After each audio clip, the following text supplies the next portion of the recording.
Life is always a battle field. ప్రతి జీవితంలో ఏదో ఒక యుద్ధం ఉంటుంది. కొంతమంది జీవితాల్లో జీవితాంతం యుద్ధం ఉంటుంది, కొంతమంది జీవితాల్లో శాంతి ఎక్కువ ఉంటుంది, యుద్ధాలు తక్కువ ఉంటాయి. మొత్తానికైతే ప్రతి ఒక్కరు యుద్ధం చేయాల్సిందే.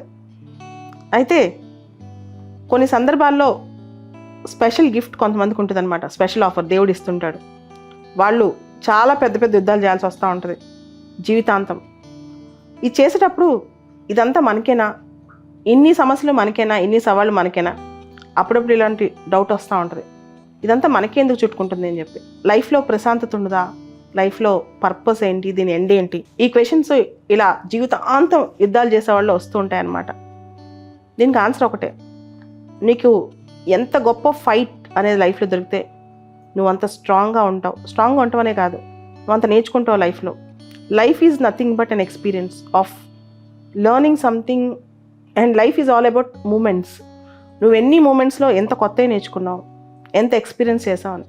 మనం ఒక నోషన్తో ఉంటాం, లైఫ్ అంతా హ్యాపీగా ఉండాలి, లైఫ్లో అన్నీ మనమే కలవాలి, లేదా లైఫ్ అంటే చాలా ప్రశాంతంగా ఉండాలి అని. ఆ నోషనే బేసికల్గా తప్పని నేను అనుకుంటాను. లైఫ్ అనేది మనం ఎంత నేర్చుకున్నాం అనేది. అన్నీ ప్లెయిన్గా ఉండి అంత బాగుంటే అసలు లైఫ్లో నేర్చుకోవడానికి ఏముండదు. లైఫ్లో ఎన్ని ఛాలెంజెస్, ఎన్ని స్ట్రగుల్స్ ఎంత ఎదురైతే మనం నేర్చుకోవడానికి అంత గొప్పగా ఉంటుందని. గివెన్ అంటే లైఫ్ ఇలానే ఉండాలి, ఒక స్టీరియో టైప్ లాగా, ఒక సెట్ ఆఫ్ థింగ్స్ ఇలానే ఉండాలి, ఇట్లాంటి ఆలోచన మనకు వస్తాయి. యాక్చువల్లీ అలా ఉంటేనే లైఫ్లో మనకి బోర్ కొట్టేస్తుంది. లైఫ్ అనేది ఎవ్రీడే ఒక ఛాలెంజ్, ఎవ్రీడే ఒక సమస్య, ఎవ్రీడే ఒక సవాలు. దాన్ని ఎలా ఎదుర్కొంటాం అనేది చాలా ఇంపార్టెంట్ అనమాట. And at the same time అవి ఎదుర్కొన్నాక అన్నీ సక్సెస్లో రావాల్సిన అవసరం లేదు.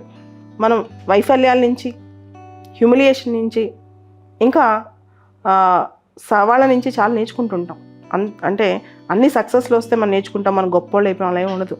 లైఫ్లో అవమానాల నుంచి నేర్చుకుంటాం, సవాళ్ళ నుంచి నేర్చుకుంటాం, చీత్కారాల నుంచి నేర్చుకుంటాం, అన్నీ నేర్చుకుంటాం. ఫైనల్గా నువ్వెంత స్ట్రాంగ్గా ఉండాలి అంటే, నువ్వు ఎంత డిటర్మైన్గా ఉండాలి అంటే, ఎన్ని వచ్చినా సరే నువ్వు చెక్కు చెదరకూడదు.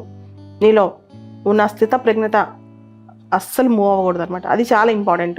అల్టిమేట్ టెస్ట్ ఏ మనిషికైనా ఒక అల్టిమేట్ టెస్ట్, ఈ మనిషికి ఇది ఫైనల్ అనే టెస్ట్ ఏంటంటే, నువ్వు ఎంత ఎత్తైన శిఖరంలో ఉన్నావు, నువ్వు ఎంత స్ట్రాంగ్గా ఉన్నావు, ఎంత మూవ్ కాకుండా ఉన్నావు. సో ఈ ప్రపంచం మొత్తం నువ్వు ఎలా కనిపించాలి అంటే, హిమాలయ పర్వతాలు తీసుకోండి. ఒక చిన్న రాయి మీద ఎక్కి హిమాలయ పర్వతాల దగ్గర నుంచి హిమాలయ పర్వతాలను చూస్తూ ఉన్నారు కొన్ని దూరం నుంచో దగ్గర నుంచో. అవి ఎంత గంభీరంగా, ఎంత పెద్దగా, ఎంత ఇన్విన్సిబుల్గా కనిపిస్తాయో, అసలు దాన్ని జయించలేమో అనిపిస్తాయో, అంత స్ట్రాంగ్గా ఒక వ్యక్తి ఉండాలి ఏ కష్టానికైనా, ఇతర ఏ వ్యక్తికైనా. ఎందుకంటే ప్రతి ఒక్కళ్ళం ముఖ్యంగా లైఫ్లో ఏదైనా స్ట్రగుల్ ఫేస్ చేసినప్పుడు మనల్ని ఇన్ఫీరియర్గా ఎవరో ఒకరు ట్రీట్ చేసి ఉండొచ్చు, సమాజం మనల్ని తక్కువగా చూసి ఉండొచ్చు, లేకపోతే ఎన్నో జరిగి ఉండొచ్చు మన లైఫ్లో.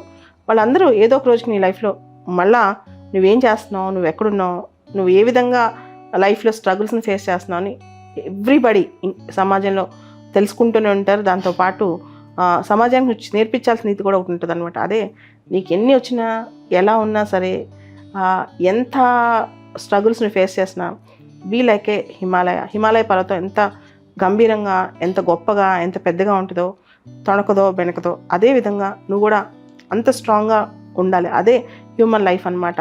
సో ఇది చూస్తే కనుక మనిషికి అర్థమవుద్ది. అంటే మీడియోకర్స్ ఎలా ఉంటారు, చిన్న చిన్న వాటికి కదిలిపోవటం, చిన్న చిన్న వాటికే ఊరికే ఎమోషనల్ అయిపోవటం, లేదా చిన్న చిన్న వాటికే ఇంకా లైఫ్ చాలే అనుకోవటం, ఇవన్నీ పక్కన పెట్టేసి మనం ఏది జరిగినా సరే చివరి వరకు లైఫ్ని లీడ్ చేయడం, చాలా స్ట్రాంగ్గా లీడ్ చేయడం. సక్సెస్ వచ్చినా, ఫెయిల్యూర్ వచ్చినా, వరల్డ్లో ఇంకేది జరిగినా సరే మనం చెల్లించకుండా ఉంటాం. అది చాలా ఇంపార్టెంట్. అదే రియల్ సక్సెస్, అదే మనిషి నిజమైన టెస్ట్ అని నేను అనుకుంటాను. మిగతావన్నీ చిన్న చిన్నవి.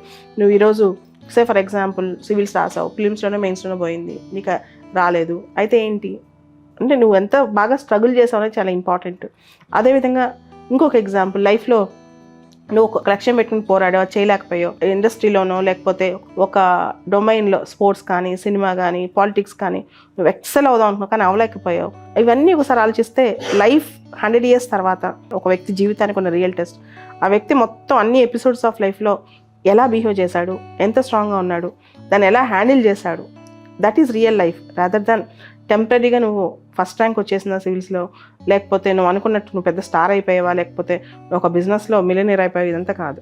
End of the day how you have handled your life is the ultimate thing in human life అని నేను అనుకుంటాను.